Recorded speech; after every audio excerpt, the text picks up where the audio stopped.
and yields. Representative Bice is recognized for 5 minutes. Thank you, Mr. Chairman, and thank you to all of the witnesses for being here this morning. Dr. Harding, I think I'm bothered by the fact that you don't recognize that there's a problem. You think that the exhibits that you're putting forward in the museum are wholly acceptable, even though you're being questioned about many of them. I want to read a statement, actually a comment, that was posted on an AP article about your testimony yesterday to the Oversight Committee. This is user man5312, and the comment is this. Interesting timing related to this article.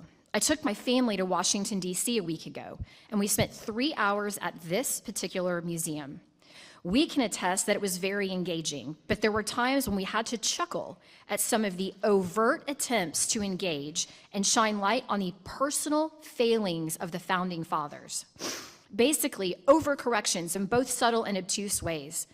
As a common sense person, we could clearly see the hand of liberal politics at work. So to claim that executive leadership is focused on delivering an unbiased presentation, my family would disagree. This is not a committee, a partisan committee. This is somebody that has been to your museum in the last couple of weeks and has pointed out the failings of some of the exhibits that you claim to be unbiased on. Director, yesterday you refused to answer a question from my colleague about whether or not you think it is appropriate for the museum to display sexually suggestive imagery near youth content. I want to give you another chance to answer that question. Is it appropriate to house this type of material near youth content, yes or no?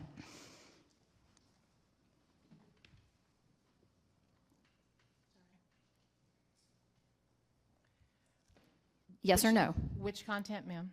Sexually explicit material near youth content. Is this appropriate? So the answer is yes or no. I understand your question, ma'am. So and your response is? Especially the issue of gender. So you can't answer the question. I can absolutely answer the question. It's a yes or no answer. The issue of gender is at the front of many Americans today. Sexually explicit material should never be near youth content. The answer should be no. Ma'am. The Smithsonian has hosted drag shows with some specifically targeted intellectual disabilities in the past. Were you engaged in the planning of any of this programming? Yes or no?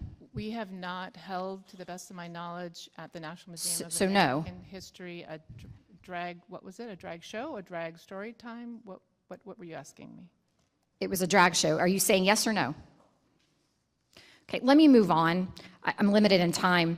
Yesterday, you told the committee that you needed to consult with your general counsel about 603 processes. This is a review process that you go through for individual exhibits. Why can't you be transparent, not only with the committee here, but with your own board about what the 603 process is and how many exhibits you have reviewed and how many that you have actually revised content for? Why are you unwilling to give us that information? Oh, ma'am, I'm very willing.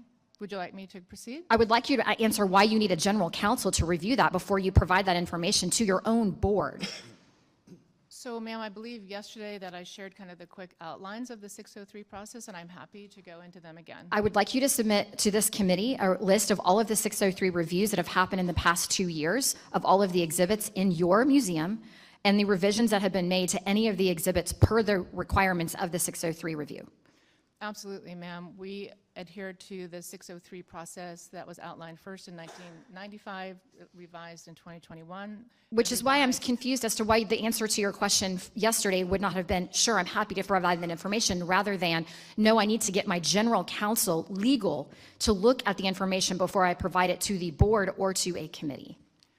To the Board of Regents or to the committee? The board that oversees your museum. The board that oversees my museum has asked you for the 603 process and has been unable to get that information. Lastly, I just want to say the OIG recommended tightening committee procedures and mandatory periodic training for personnel involved in content development. Have you instituted that change?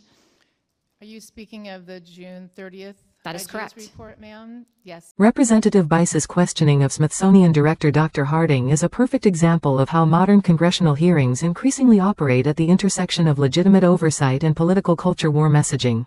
At first glance, the exchange appears straightforward. Bice argues that the Smithsonian is failing to recognize a problem. She cites a comment from a visitor who felt that some exhibits placed too much emphasis on the personal failings of America's founders and reflected what the visitor described as liberal political influence.